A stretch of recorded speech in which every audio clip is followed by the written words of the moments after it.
Muy buenos días, hermanos. Abran sus Biblias, por favor, en Santiago, capítulo 1, versículo 3. En esta mañana, como estamos desarrollando nuestra serie del libro de Santiago, avanzaremos un paso más con el texto que nos corresponde para desarrollar el tema que el escritor del libro nos plantea en este sermón introductorio y básicamente para desarrollar el tema central que es el que se va a plantear en este estudio. Recuerden que estamos estudiando este estudio bajo el eslogan el Evangelio, un culto hecho vida, la gracia de Cristo nos llena de obras. Santiago capítulo 1 versículo 3 dice, sabiendo que la prueba de vuestra fe produce paciencia. El tema de hoy es un tema relacionado con el propósito de la prueba. Ya dijimos que uno de los temas centrales del libro de Santiago es hablarnos de las pruebas. ¿Qué son las pruebas? ¿Para qué son? ¿Por qué Dios las permite? ¿Cómo son de utilidad para la vida del cristiano? Pero hoy nos va a hablar del propósito de la prueba, porque es muy importante, no es simplemente aceptar la prueba porque sí, sino entender que la prueba tiene una finalidad, que tiene un propósito, que tiene una misionalidad y que ese propósito o misionalidad hace parte integral del plan de Dios para nuestra vida. Pero pensemos un poco en lo siguiente, ¿cuántos accidentes acontecen todos los días debido a que todas las personas andan corriendo desesperadas sin paciencia? ¿Sí? ¿Cuántas personas andan afanadas sin ninguna razón? ¿Sí? Queriendo ganar un minuto, un segundo más, y muchos de ellos por estar corriendo desesperados a lograr propósitos o objetivos terminan fracasando. Un accidente, una enfermedad, una situación inesperada, simplemente porque no paran y porque esta sociedad nos ha enseñado y nos ha querido vender la idea que entre más corramos somos más eficaces o que entre más nos aceleremos logramos más objetivos. ¿Sí? Como que uno de los activos más valiosos de esta sociedad es el tiempo. Y todos quisiéramos optimizar el tiempo y ahorrar al máximo el tiempo y distribuirlo de tal manera que logremos mayor provecho. Incluso algunos quisieran que los días fueran más largos, para poder trabajar más, poder producir más y poder sacarle mayor provecho a sus propósitos o a sus deberes. Sin embargo, la Biblia dice que no es suficiente eso y que uno de los propósitos de Dios para el cristiano es enseñarle la paciencia. Y la paciencia tiene que ver con esperar. Y siempre hemos hablado que no nos gusta esperar. Si no nos gusta porque quisiéramos todo inmediato. ¿Sí? Si vamos a un lugar, a una compra, no quisiéramos esperar, queremos que nos atiendan inmediato, y si no nos atienden ya nos afanamos, nos incomodamos y nos vamos. Si tenemos que ir al médico, quisiéramos que llegamos al consultorio y nos atiendan inmediatamente, o si no ya ese médico no nos sirve o esa entidad no nos gusta porque queremos es una atención personalizada e inmediata. Ese afán, esas carreras, a veces sin razón, nos están trayendo grandes consecuencias, porque nos hemos acostumbrado a tener todo a la mano, inmediato, instantáneo, al momento, y resulta que no es así el propósito de Dios para la vida. Muchas veces el propósito de Dios para nosotros es que entre más espera, pues se forja más el carácter, ¿sí? Que entre más tengamos que aguardar, esperar, hacer fila, hacer turno, pues aunque eso no nos gusta, de una u otra manera, esa espera ayuda a forjar el carácter. Y el plan de Dios para nosotros no es tener las cosas inmediatas. El plan de Dios es que el carácter sea formado. Y para que el carácter sea formado, tanto en la vida práctica como en la vida cristiana y las virtudes cristianas, se requiere espera. ¿Alguien quiere esperar?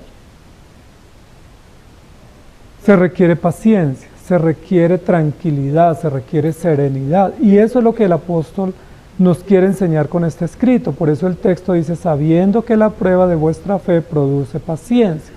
Es decir, Dios nos está poniendo pruebas, que son situaciones difíciles de manejar, que son más o menos como exámenes, donde vamos a ser probados o evaluados o alistados, y uno de los propósitos es medir el grado de paciencia. Es decir, el grado de tranquilidad, de serenidad, de quietud, de confianza, de humildad, pero también de espera para poder aguardar las promesas del Señor. Tenemos muchísimos ejemplos en la Biblia de hombres que aprendieron a esperar.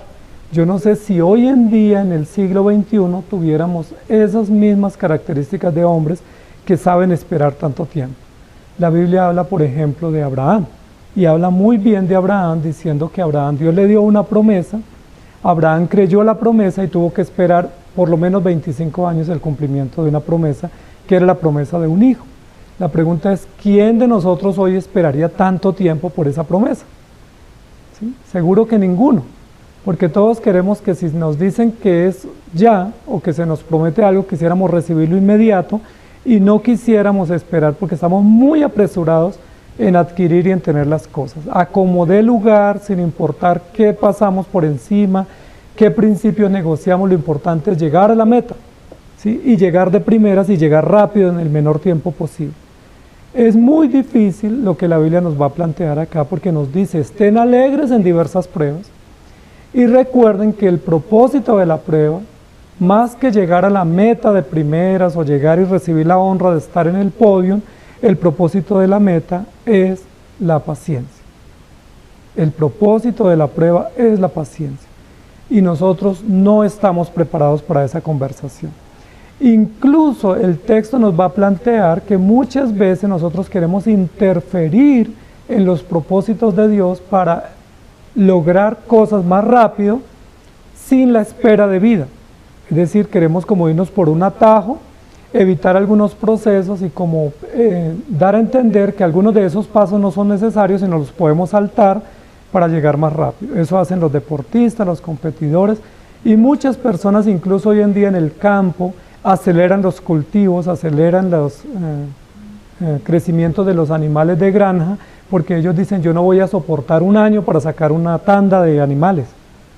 Si quiero sacar una cosecha de animales, entonces les pongo hormonas, les pongo alimentación 24 horas, los pongo a correr y en 6 meses los saco ya al matadero y eso se ve como bien. Sin embargo, eso está trayendo grandes consecuencias a la sociedad y a la salud porque estamos acelerando. Hay una parábola de una oruga que estaba convirtiéndose en mariposa y una persona vio ese proceso de la oruga que estaba como intentando salir del capullo e intentó ayudarle y le ayudó a salir porque dijo, pobrecita, está como luchando y si la dejamos luchar posiblemente se muera y no salga de la crisálida y quede allí y muera. Entonces le ayudó a abrir ahí el nidito para ayudarla a salir y la sacó y él estaba feliz diciendo, pude ayudar a esa oruga para que saliera y pueda volar rápido. ¿Ustedes saben cuál fue la consecuencia? Que esa pequeña mariposa estaba tan frágil y como no hizo la fuerza y el esfuerzo y no tuvo el tiempo necesario para salir como era debido, ella no tuvo las alas fuertes y nunca pudo volar. Ni las alas ni las paticas estaban fuertes, de tal manera que esa mariposa no voló nunca porque sus alas no se fortalecieron. ¿Cómo se fortalecían las alas de ella? En el proceso de ella esforzarse y esperar hasta salir al tiempo indicado. Pero si se le ayuda, es decir, si interferimos en un plan de Dios natural del proceso de crecimiento, pues no se logra nada, sino que causamos daño. Eso básicamente es lo que nos va a decir el escritor de Santiago. Cuando Dios nos manda pruebas, entendamos que son necesarias. Y segundo, entendamos que hay que aguardar los tiempos y saber que hay unos periodos necesarios en los cuales Dios está forjando el carácter. Si no permitimos esos tiempos e interferimos o evitamos que se den los tiempos, vamos a estar frágiles y vamos a tener consecuencias. Y ahí también tenemos como ejemplo la vida de Abraham. Recuerda que Dios le dijo a Abraham, te voy a dar un hijo. Le dijo a Abraham y Sara, van a tener un hijo y levantaré una descendencia numerosa de ustedes. ¿Recuerdan qué pasó después de unos 12 o 13 años de espera? Que no llegaba el hijo.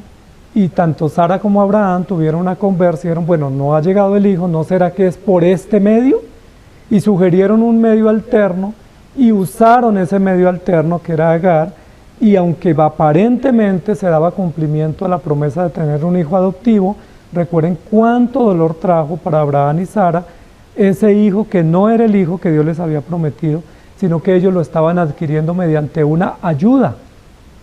¿Sí? Y ahí aplica en este término que muchas veces nosotros usamos un concepto pagano y es ayúdate que yo te ayudaré. Es decir, Dios hace una parte y yo hago mi parte. y puedo ayudar a contribuir al plan de Dios, pero a veces cuando intentamos ayudar lo que logramos es consecuencias, más no resultados favorables, porque el periodo de espera también es necesario.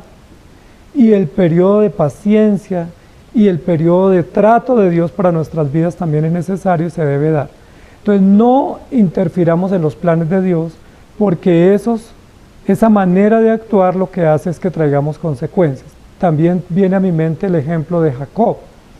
Jacob, Dios le había dado promesa a través de Abraham y de Isaac que iba a ser un patriarca y que iba a ser el padre de la nación de Israel. ¿Pero recuerdan que Jacob también quiso ayudar? ¿Sí? Negoció su primogenitura, luego robó la bendición, como diciendo, si yo no me adelanto y si yo no hago algo, pues me quedo atrás. Cuando ya Dios había dado promesa que era a través de Jacob. Sin embargo, esas pequeñas ayudas o intervenciones de Jacob le trajeron gran dolor a él, dolor a toda la familia, y quedó evidenciado que Jacob realmente luchaba en sus propias fuerzas. Aunque estaba encaminado en la voluntad de Dios, los métodos que usó y las estrategias que usó no fueron tan ortodoxas. Algunos de ellos fueron muy perjudiciales y trajo el odio de su hermano y trajo también consecuencias porque tuvo que huir. Más de 20 años tuvo que estar huyendo, fugitivo, incluso escondiéndose de su propio hermano, porque él no quería esperar. ¿Sí? La pregunta es, ¿cuánto queremos esperar? ¿Qué tanta paciencia tenemos para entender que Dios tiene procesos y que esos procesos se deben surtir adecuadamente? Sabemos, por ejemplo, que cuando un músculo se lesiona o un hueso se lastima o se quiebra, se requieren procesos. Cuando uno va al médico, el médico o el especialista le dice, mire, tiene que guardar quietud 6 meses, o no puede caminar por 1 año, o tiene que usar un yeso o unas muletas por 1 año, o tiene que hacer tantas terapias. Y uno quisiera que le dijeran, no, mañana puede caminar bien. Incluso alguna persona que se sobrepasa y no respeta esa indicación médica, después termina con una mayor lesión, porque no cumplió el periodo de reposo o el periodo de rehabilitación que se había estipulado médica y profesionalmente para su buen desarrollo. Entonces, ¿cómo estamos en ese sentido? Lo que el escritor nos va a decir aquí es que una vez estamos en Cristo, debemos entender que hay que aceptar que hay pruebas y debemos que aceptar que esas pruebas tienen una finalidad y es forjar la paciencia, y que mientras no se forje la paciencia se van a requerir más pruebas. Algo así pudiéramos decir lo siguiente: Dios tiene una prueba para forjar la paciencia. Si yo me la salto, Dios me va a poner otra. Y si yo la intento evadir, me va a poner otra. Y si yo trato de hacerme a un lado y hacerle el quite a esa prueba, Dios me va a poner otra, porque el plan de Dios es forjar mi paciencia. Y hasta que la paciencia no esté forjada, no va Dios a desistir de su plan. Entonces, lo que vamos a aprender hoy es que tenemos que aceptar los términos del contrato, ¿sí? Hagamos de cuenta que la vida cristiana es como un contrato donde Dios nos dice, mire, estas son las condiciones, estos son los propósitos, estos son los caminos y las metas por donde debes pasar. Tienes pruebas, tienes obstáculos, tienes aflicciones, tienes persecución, hay adversidad. ¿Te quedó claro? Ese es el contrato. Hoy en día, con los contratos digitales, hay una cuestión que se llama aceptar términos. Cuando usted lee un contrato para una aplicación o para cualquier tipo de negocio en las redes sociales o en los sistemas digitales, al final dice acepto términos y condiciones. Todos hemos pasado por eso, que cuando queremos crear una aplicación o descargar una aplicación en el celular, nos dice acepto términos y condiciones. Si no le damos clic a ese enlace donde dice acepto, no nos da el paso siguiente y no podemos instalar la aplicación. A todos nos ha pasado que nos toca aceptar, querramos o no, los términos para poder instalar la aplicación que queremos. Sin embargo, también nos ha pasado que no leemos los términos y condiciones. Simplemente decimos acepto, instalamos la aplicación y no nos damos cuenta qué dicen los términos, porque no tenemos la paciencia o no tenemos como el interés de conocer cuáles son las condiciones.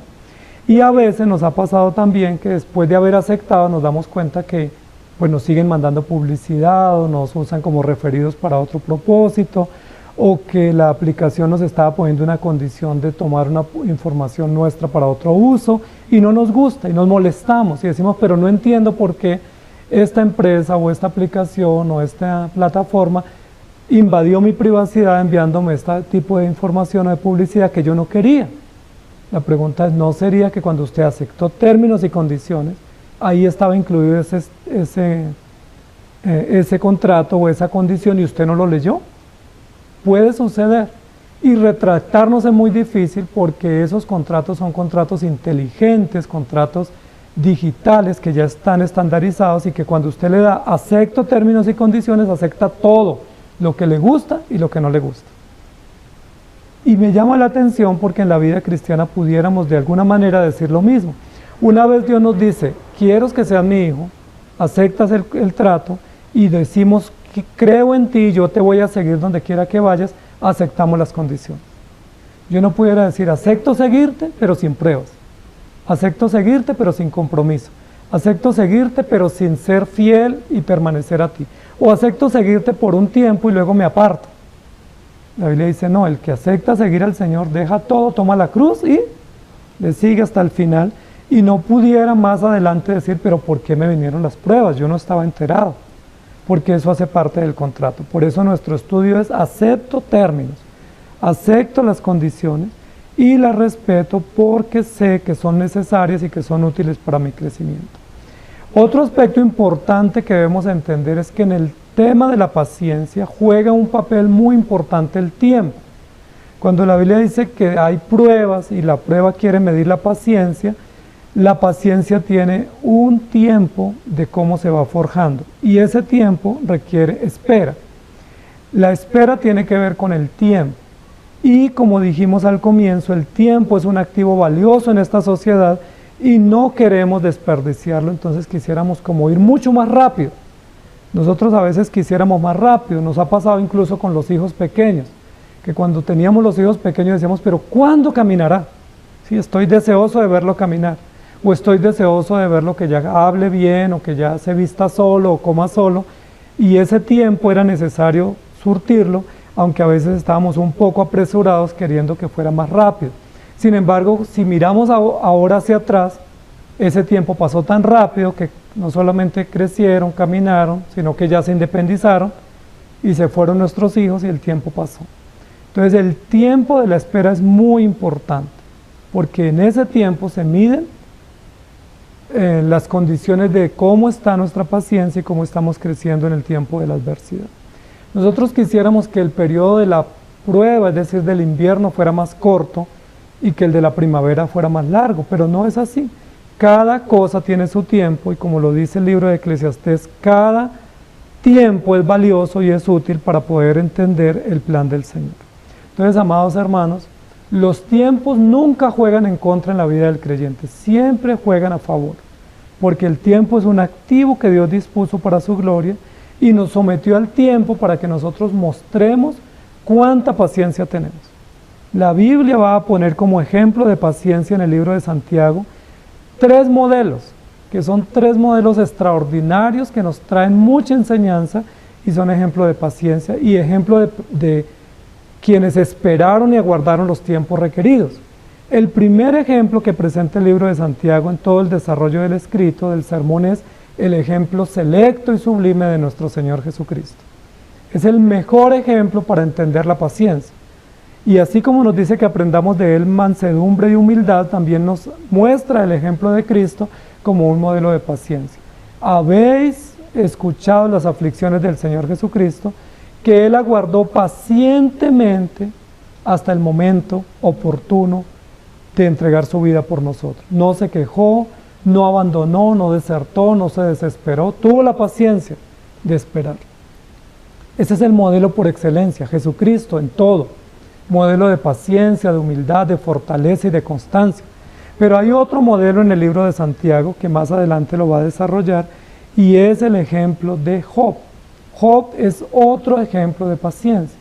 Teniéndolo todo y estando aparentemente bien, un hombre temeroso de Dios, un hombre fiel a Dios, dice la Biblia que Dios permitió una gran prueba que ni él entendió ni los que estaban con él entendieron, pero al final dice que la paciencia de Job pasó la prueba. Es decir, Job aprobó la prueba porque se mantuvo firme en medio de la aflicción. Claro que tuvo incomprensiones, tuvo momentos de desánimo y tuvo momentos de pregunta, pero en términos generales Job pasó la prueba, fue aprobado. Es el segundo gran ejemplo en el libro de Santiago de paciencia. y no quisiéramos nosotros estar en el lugar de Job, teniendo esa gran prueba tan devastadora y tener que salir adelante con ella.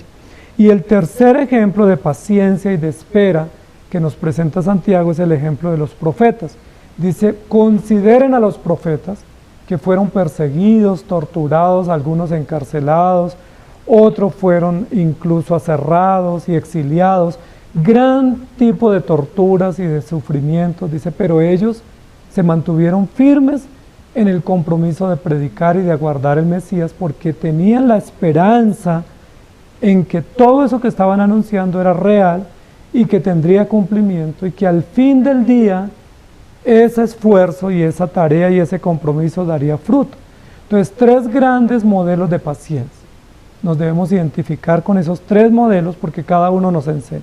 Jesucristo fue paciente para ir a la cruz y no abandonó el propósito. Job fue paciente para entender un trato incomprensible que afectaba su salud, su economía y su honor y su estatus y su reputación y se mantuvo fiel y Dios lo restauró y dice que le dio el doble de lo que había perdido. Y los profetas fueron pacientes, anunciando, arriesgando su vida y al final todo lo que ellos dijeron se cumplió. No cayó a tierra nada de lo que ellos habían anunciado.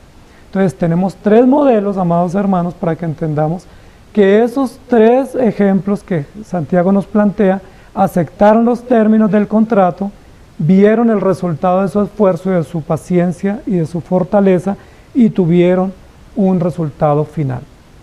Es importante también aclarar que la paciencia que la Biblia nos enseña no es la paciencia del mundo, porque la paciencia del mundo es resignación, aguante, soporte y simplemente pues enfrente lo que le venga, ¿sí? Esa paciencia del mundo hoy en día se conoce con el término resiliencia, que es como el aguante, ¿sí? Aguántese y no diga mucho, esté tranquilo, esté conforme, porque esas son las condiciones. No es esa la paciencia del cristiano.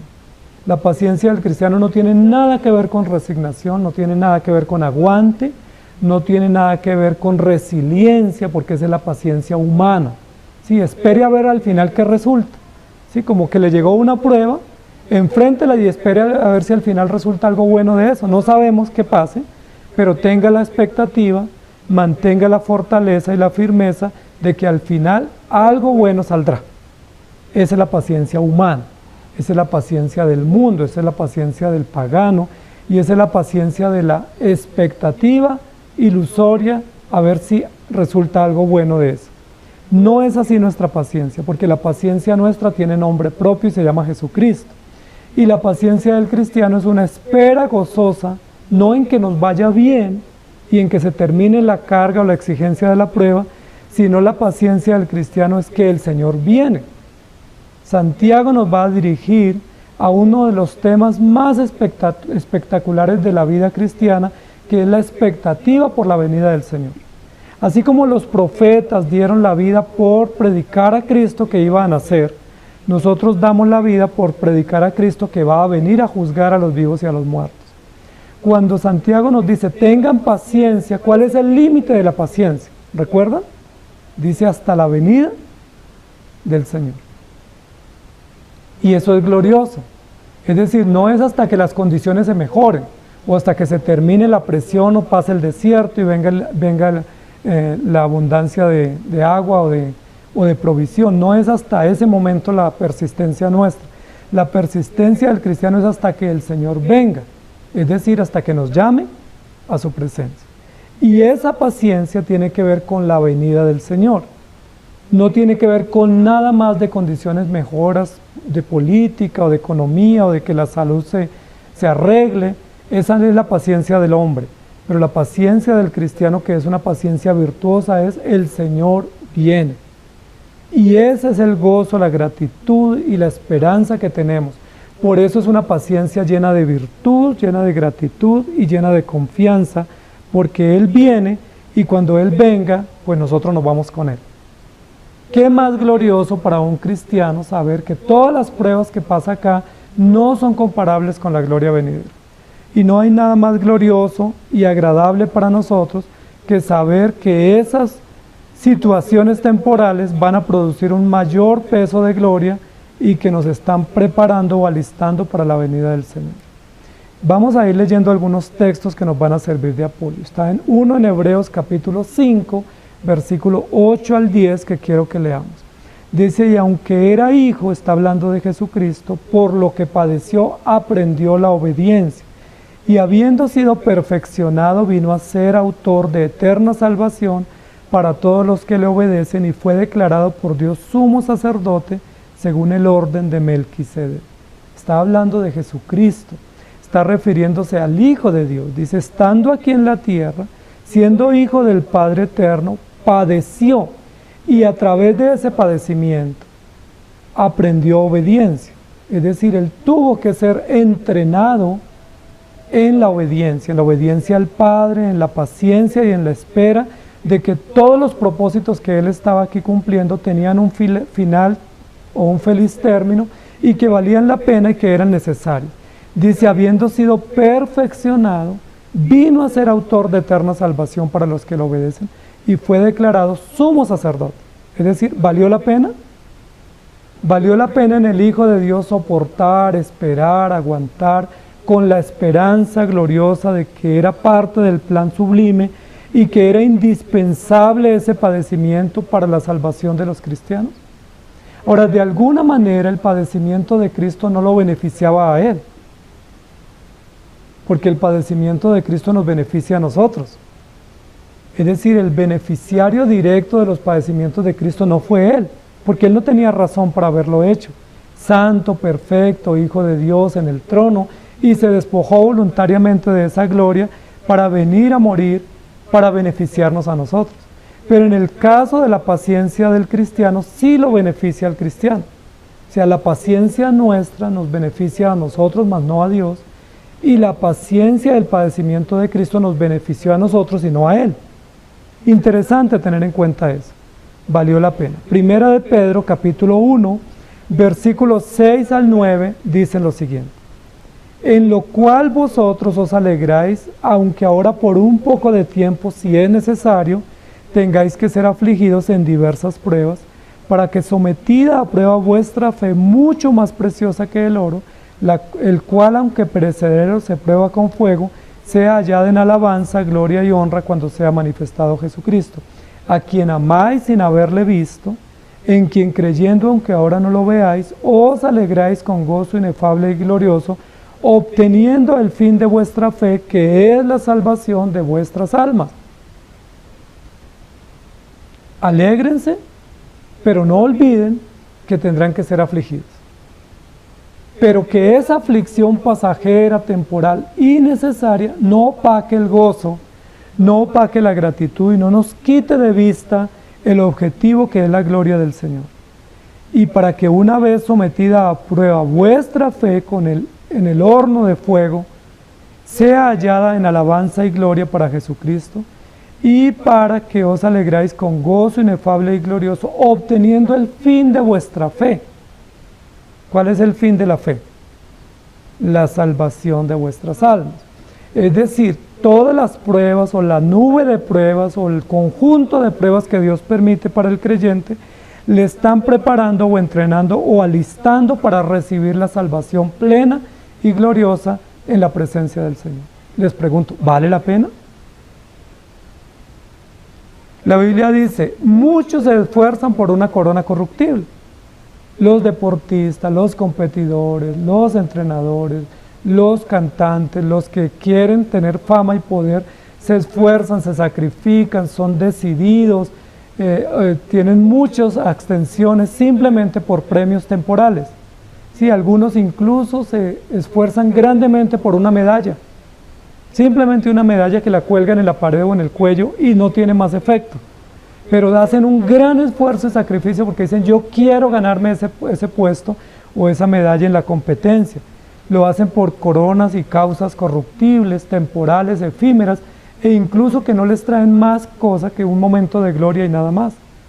Sin embargo, la Biblia dice, el fin de la fe del creyente, que está en medio de pruebas, de dificultades y aflicciones, es la salvación.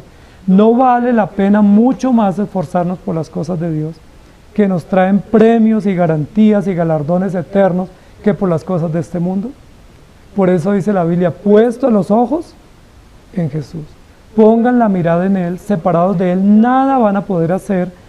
Aférrense a Él, confíen en Él, síganle a Él, porque es la única manera de poder enfrentar todas las condiciones del contrato que implican no solamente bendiciones, prosperidad, perdón y alegría, sino también pruebas, adversidades y padecimientos.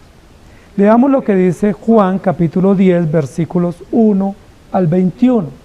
El texto de esta mañana es: sabiendo que la prueba de vuestra fe produce paciencia. Es decir, Dios prueba la fe nuestra que Él nos dio para que la paciencia se forje o se temple o se haga muy robusta y no tengamos ningún temor y podamos tener la plena certeza de que estamos listos para el reino de los cielos. Juan 10, 1 al 21 dice así: de cierto os digo, el que no entra por la puerta en el redil de las ovejas, sino que sube por otra parte, ese es ladrón y salteador. Mas el que entra por la puerta, el pastor de las ovejas es. A éste abre el portero, y las ovejas oyen su voz, y sus ovejas llama por su nombre y las saca. Y cuando ha sacado fuera todas las propias, va delante de ellas, y las ovejas le siguen porque conocen su voz.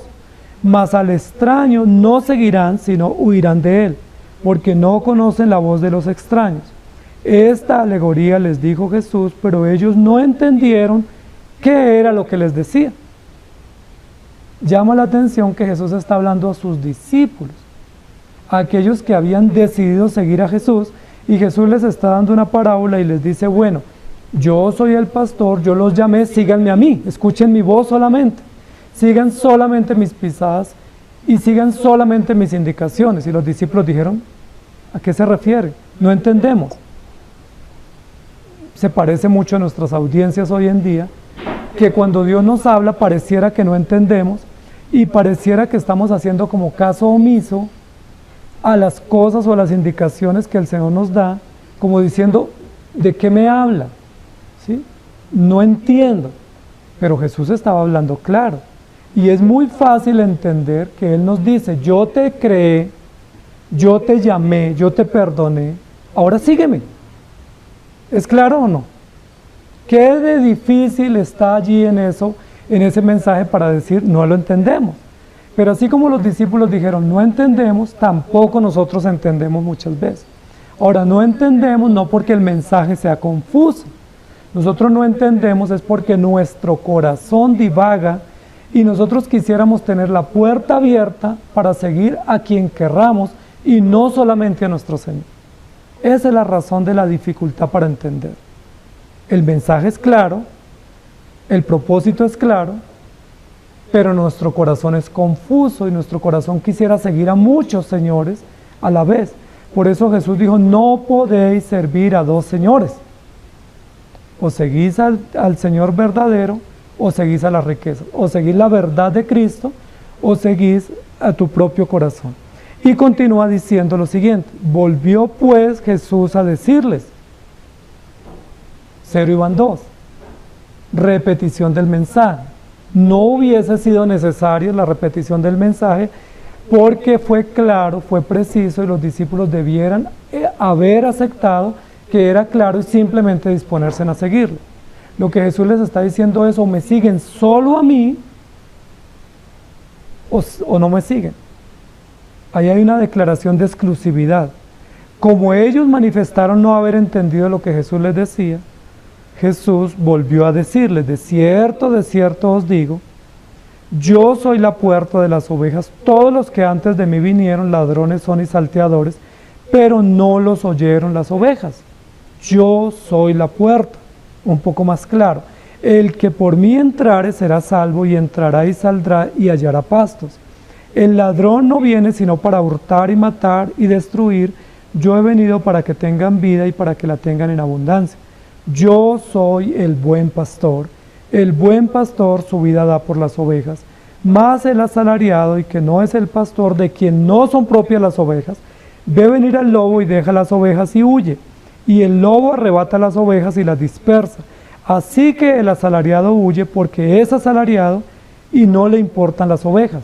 yo soy el buen pastor y conozco mis ovejas, y las mías me conocen, así como el Padre me conoce y yo conozco al Padre, y pongo mi vida por las ovejas. También tengo otras ovejas que no son de este redil, aquellas también debo traer y oirán mi voz, y habrá un rebaño y un pastor. Por eso me ama el Padre, porque yo pongo mi vida para volverla a tomar. Nadie me la quita, sino que yo de mí mismo la pongo. Tengo poder para ponerla y tengo poder para volverla a tomar. Este mandamiento recibí de mi Padre. Volvió a haber disensión entre los judíos por estas palabras, y muchos decían, demonio tiene y está fuera de sí. ¿Por qué le oís? Decían otros, estas palabras no son del endemoniado. ¿Puede acaso el demonio abrir los ojos a los ciegos? Es decir, segundo discurso o repetición del discurso, y en lugar de haber aceptación y disposición a obedecer, hay disensión, hay pelea, hay discusión, hay controversia, y dicen, no entendemos y no nos parece. ¿Qué era lo que no le parecía a esta audiencia de lo que Jesús estaba diciendo? ¿Qué fue lo que no entendieron? ¿Y qué fue lo que no les gustó? Pues lo que no les gustó fue que Jesús les dijo, o me siguen solo a mí, o no son míos. Si no están dispuestos a seguirme solo a mí, porque solo hay un Salvador, solo hay un buen pastor, solo hay un redil, solo hay un camino, entonces solo me siguen a mí. Pero no vengan a recibir de los pastos que yo les doy, pero sigan a otros señores distintos a mí. Y es muy interesante porque de la misma manera pasa hoy en día. Son muchas las personas que van a las iglesias no en busca del Señor, sino en busca de las bendiciones del Señor. Son muchas las personas que dicen, a mí sí me interesa, pero no le interesa al Señor. No les interesa la palabra. ¿Qué les interesa? Conseguir trabajo, que se les arreglen sus hogares, que encuentren un milagro en su salud, o que sus hijos se encarrilen por la vida, pero no están interesados en Cristo. Y cuando el Señor les dice, o me siguen a mí solamente, o no son míos, entonces ¿qué hacen? Se molestan. Dicen, no, pero tan egoísta, pero eso es muy exigente, pero yo no estoy dispuesto a tanto. Yo quiero tener un pie en la iglesia y un pie en el mundo.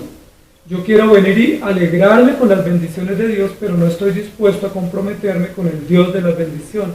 Y es básicamente lo que está diciendo Jesús acá. Entonces, aceptar términos y condiciones del contrato de la vida cristiana implica no solamente entender que hay pruebas, sino entender que las pruebas nos dirigen a Cristo. Y que esas pruebas tienen como finalidad la gloria de Dios y el preparamiento para el encuentro glorioso con el Señor. Si aceptas eso, tienes que seguir al Señor. Si no lo aceptas, no eres del Señor. Y es lo que está diciendo Jesús. No sigan a los extraños, porque los extraños no les van a hacer bien. E incluso les advierte y nos advierte lo siguiente: quien sigue extraños, el extraño lo defrauda porque es asalariado, y cuando venga el problema él sale, huye y lo abandona.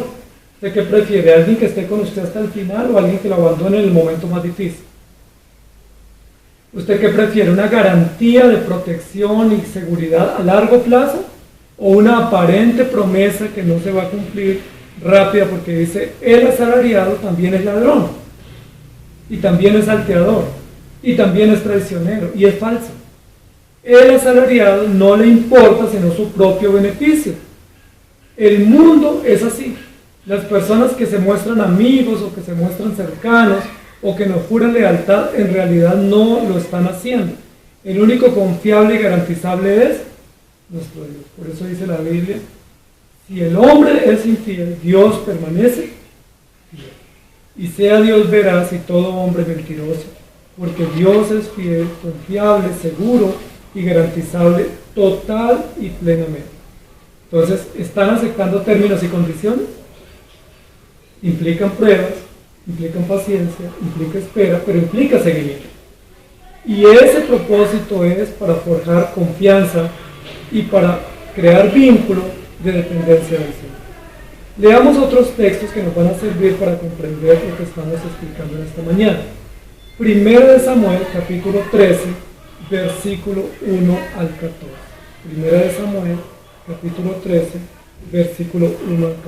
Dice, había ya reinado Saúl 1 año, y cuando hubo reinado 2 años sobre Israel, escogió luego 3,000 hombres de Israel, de los cuales estaban con Saúl 2000 en Migmas y en el monte de Betel, y 1000 estaban con Jonatán en Gabaa de Benjamín.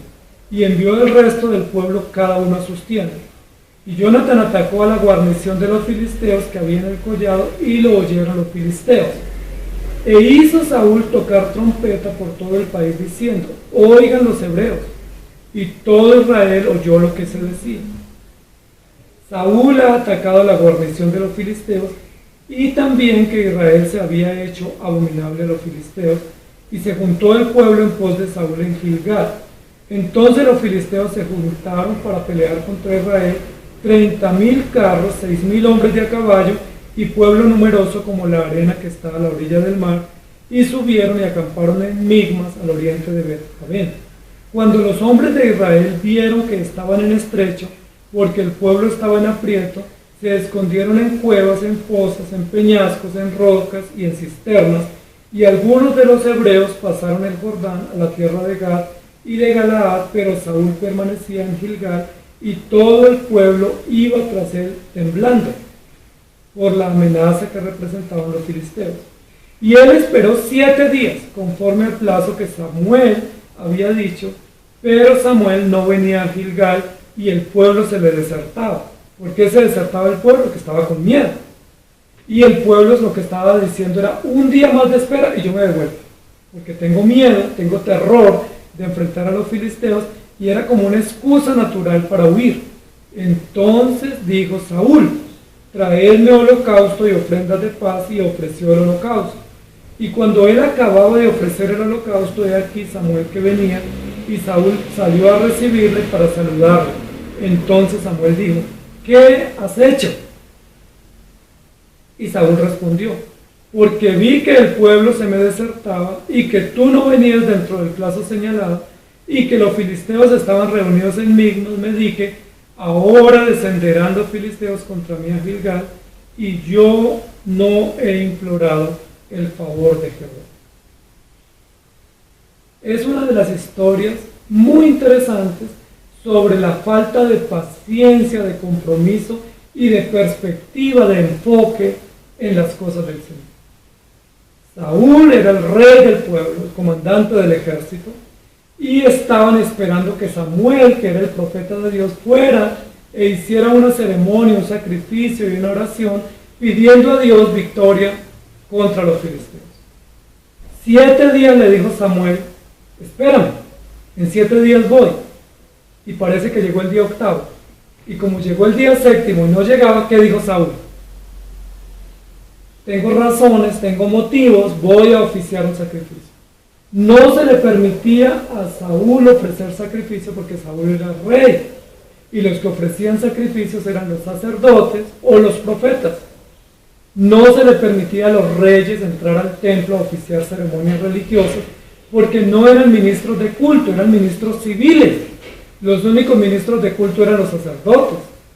No se les permitía usar el efod, no se les permitía ir al propiciatorio o al lugar santísimo, era totalmente prohibido tomar lugar del oficio que no le correspondía. Pero Saúl, ¿qué dijo? Estoy en aprieto. Y tiene 3 razones para justificar su decisión. Y cualquiera de nosotros hubiera dicho: no, pues felicitaciones, bien, estuvo bien, porque las razones que usted me da son valiosas. ¿Cuáles fueron las 3 razones? El pueblo está desertando, es decir, la multitud que estaba esperando el sacrificio se está yendo para sus casas, y si se van para las casas, el ejército se debilita o se reduce, y al reducirse el ejército, ¿cómo enfrentamos a los filisteos? Necesitamos tener unido el ejército y con fuerza y con fe para que puedan enfrentar a los filisteos. Una razón muy válida. No queremos que se reduzca el número de combatientes y que el pueblo esté temeroso, queremos que estén fuertes, y como están temerosos y se están yendo para las casas, mejor hagamos el oficio religioso, hagamos el sacrificio y cumplimos el propósito. Una buena razón, lo hago para nosotros. La segunda razón es: Samuel se demora. Nos dijo que en 7 días, y no llega, pues procedamos, porque qué tal que le haya pasado algo y no venga, qué tal que no llegue y nos quedemos esperando y nos ataquen los filisteos. Una muy buena razón, la tardanza de Samuel. Y la tercera razón es: los filisteos están acampando cada vez más cerca de nosotros, están listos para atacar, y si nosotros no damos el paso para atacarlos, ellos nos atacan. Entonces está en juego la vida, está en juego el valor del pueblo y la unidad del ejército, y está en juego pues un propósito de invocar el nombre del Señor. ¿Era bueno o era malo lo que estaba decidiendo Saúl? Aparentemente era bueno, porque Saúl dijo: yo me voy a esforzar a invocar a Dios, a tomar el lugar de Samuel, y yo no creo que esté haciendo mal, porque él esperó 7 días y no esperó más. Pero miren lo que dice acá: me esforcé pues y ofrecí el sacrificio. Lo hizo con buen sentido. Es decir, como decimos hoy, lo hizo de buena fe. Pero de buena fe el hombre se equivoca. De buena fe el hombre se apresura. Y de buena fe el hombre y el cristiano interfiere en los planes de Dios, deshonra a Dios y se muestra que es rebelde y que no tiene la paciencia, la fortaleza y la confianza para esperar. Miren lo que continúa el versículo 13. Entonces Samuel dijo a Saúl, ¿qué esperaríamos que dijera? Felicitaciones, lo hiciste bien, qué bueno que yo cuando llegué ya tú hiciste la parte que me correspondía, pues te admiro, eres un hombre increíble, estás pensando en el bien del ejército, estás pensando en que posiblemente tuve alguna dificultad en el camino y estás pensando en atacar antes que los filisteos ataquen. Felicitaciones, punto a favor, carita feliz. Pero no le dijo eso Samuel a Saúl, le dijo: locamente has hecho. Es decir, cometiste la peor locura de tu vida. Insensato, necio, torpe. ¿Cómo hiciste lo que no te correspondía? Has hecho lo más grave. No guardaste el mandamiento de Jehová tu Dios, que él te había ordenado. Pues ahora Jehová hubiera confirmado tu reino sobre Israel para siempre. Ahora es muy interesante que Samuel no le dijo: ¿cómo usurpaste mi lugar? Hiciste muy mal porque usurpaste mi lugar y yo llegué y perdí el viaje. ¿Para qué vine? Pero Samuel no está reclamando su puesto. Samuel no está reclamando sus oficios y su honor como si hubiera sido suplantado, sino que Samuel lo que está diciendo es: usted violó el mandamiento. El problema no es que usted me suplantó en un oficio o en un deber o en un encargo. El problema fue que Dios te había dicho: espere que llegue Samuel. Usted tenía que haber esperado. El problema no es el oficio que usted tomó de mi lugar. El problema es que usted violó o transgredió un mandamiento del Señor.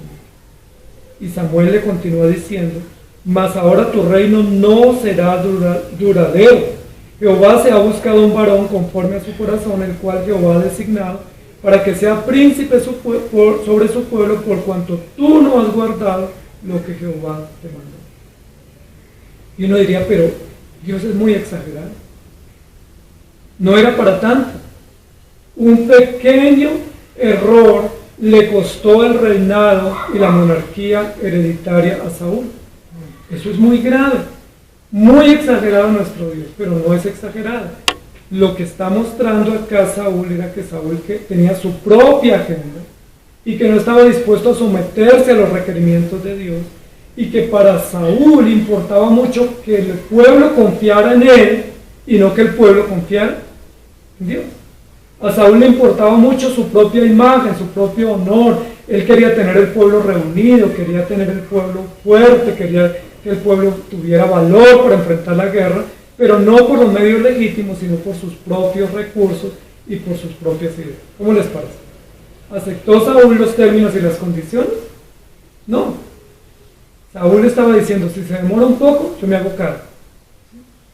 Si se pasa un día más, pues ya no esperamos y entonces yo procedo.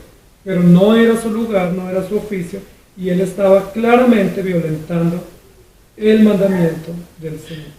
¿Recuerdan cuando Marta y María pidieron a Jesús que viniera a orar por Lázaro que estaba enfermo? Y cuando Jesús llegó, recuerda que le reclamó Marta, diciéndole: ¿llegaste tarde? Marta y María estaban como muy molestas, diciendo: ¿ya para qué viniste? Perdiste el viaje. Y el Señor, ¿qué les dijo? Es para la gloria del Señor la venida, y era necesario esperar ese tiempo, porque vamos a hacer un gran milagro que va a glorificar el nombre del Señor. Génesis capítulo 12, versículo 3 dice: bendeciré a los que te bendijeren, Y a los que te maldijeren maldeciré y serán benditas en ti todas las familias de la tierra. Esa fue la base de la promesa de Dios a Abraham. Era la base del pacto, pero del pacto de Dios sin intervención humana. Dios no dice, yo hago mi pacto y usted haga su parte, yo hago el 50 y usted hace el 50. No, yo hago todo y bendeciré a todas las familias de la tierra. Sin embargo, en el desarrollo mismo del pacto, vemos que Abraham tomó partido y sufrió consecuencias. Miremos Génesis 15, 2 y 3.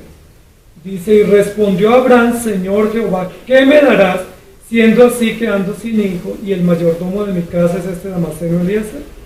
Dijo también Abraham, mira que no me has dado prole, y aquí que será mi heredero un esclavo nacido en mi casa. Fue Abraham el que le pidió a Dios un hijo, como diciéndole, si usted me ha dado una promesa de mucha bendición, pues dame un heredero legítimo para poderlo heredar. Y entonces Dios le dijo, te voy a dar un hijo.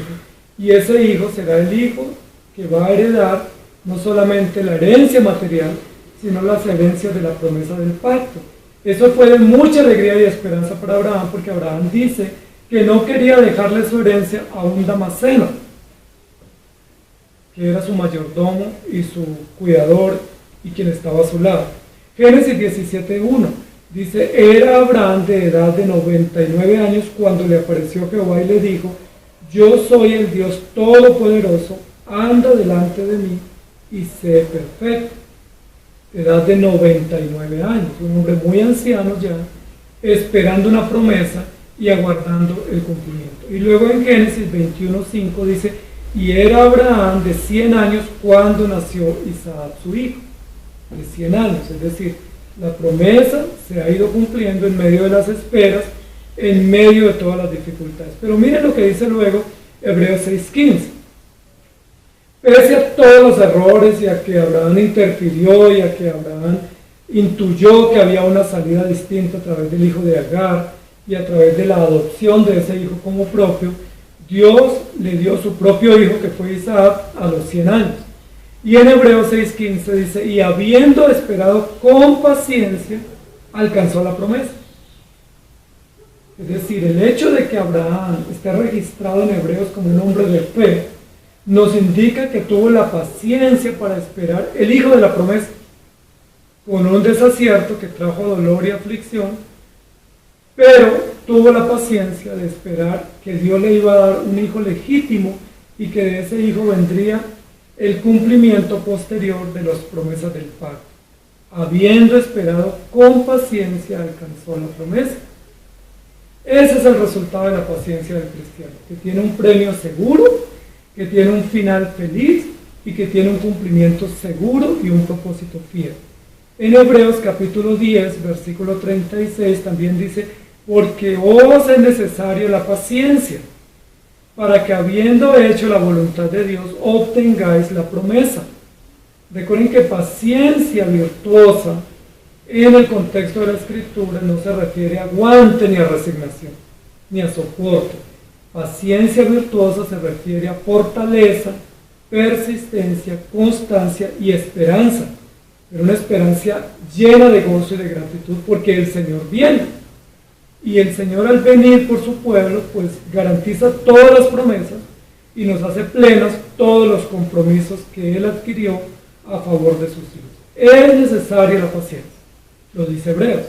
Y Santiago lo dice, sabiendo que la prueba de vuestra fe produce paciencia. Y el apóstol Pablo en otro lugar dice, es necesario que padezcáis un poco de tiempo. Es decir, todos están de acuerdo, los escritores del Nuevo Testamento, en que la paciencia es una de las virtudes más necesarias en el cristiano. Y para que esa virtud se forje, Dios pone pruebas.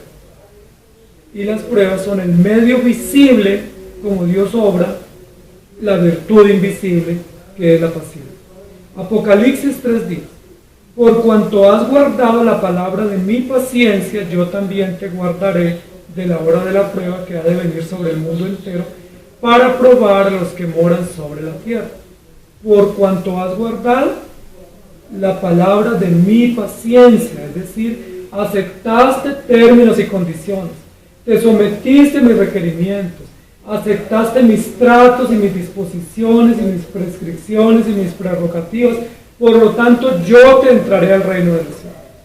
Quien acepta términos y condiciones, quien se somete a las disposiciones del contratante, recibe el beneficio. ¿Cuál es el beneficio? Venid benditos de mi Padre al reino eterno. En lo poco has sido fiel, en lo mucho te pondré.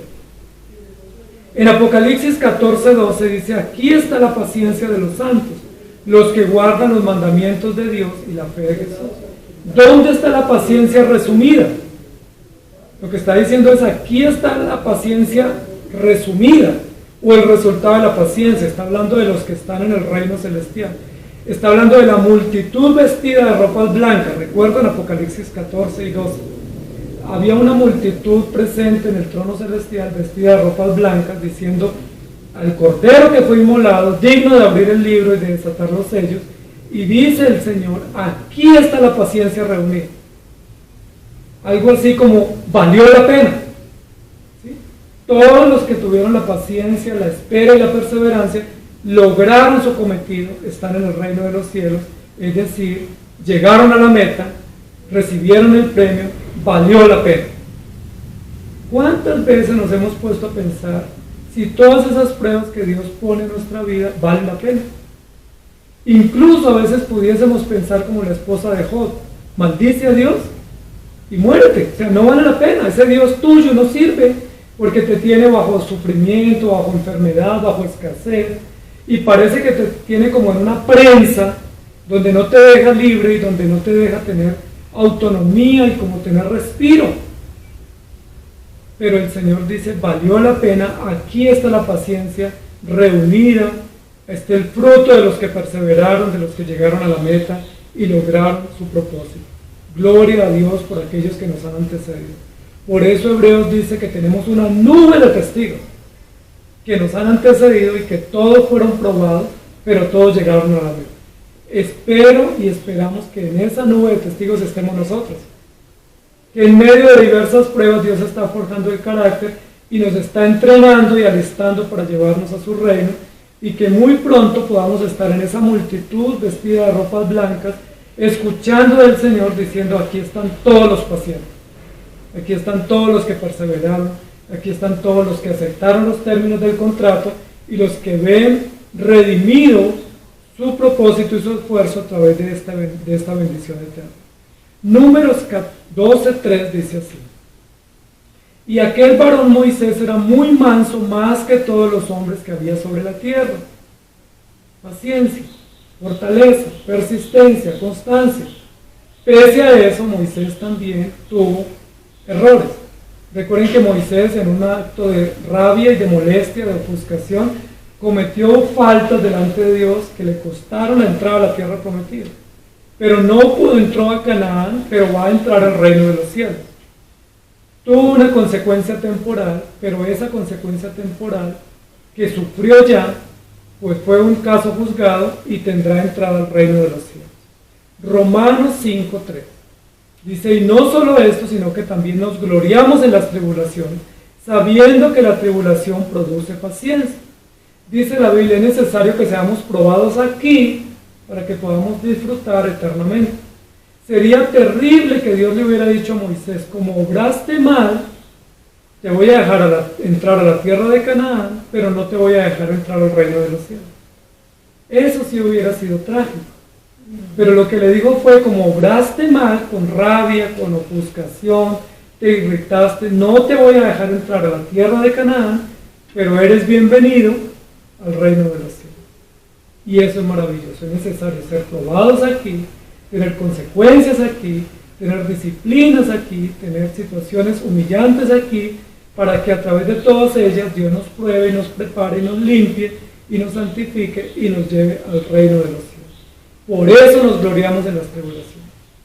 Por eso esa parte del contrato que nos es dolorosa, pero que sabemos que es providencia, que es necesaria, también nos trae gloria y gratitud. También tenemos esperanza, gozo y fortaleza en medio de las tribulaciones, no por las pruebas en sí, sino por el propósito de ellas y por quien las provee para su gloria y quien nos está encaminando y alistando para la gloria celestial. La pregunta es, ¿están aceptando términos y condiciones?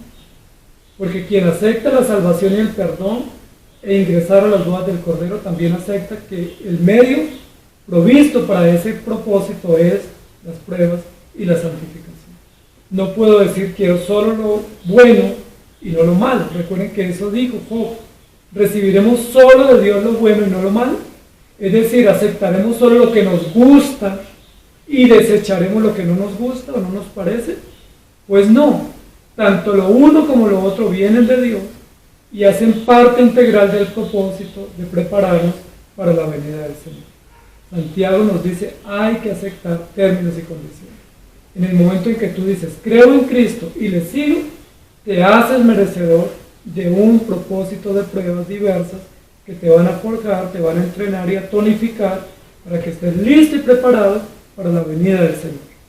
Y así como si ayudamos a una oruga, la dañamos y no puede volar, de la misma manera si pretendemos interferir en el plan de Dios, pues también le causamos daño al cristiano que no le permitimos la prueba, que le evadimos el trato de Dios y no lo ayudamos para que sea fuerte, esté firme y vigoroso para la venida del Señor.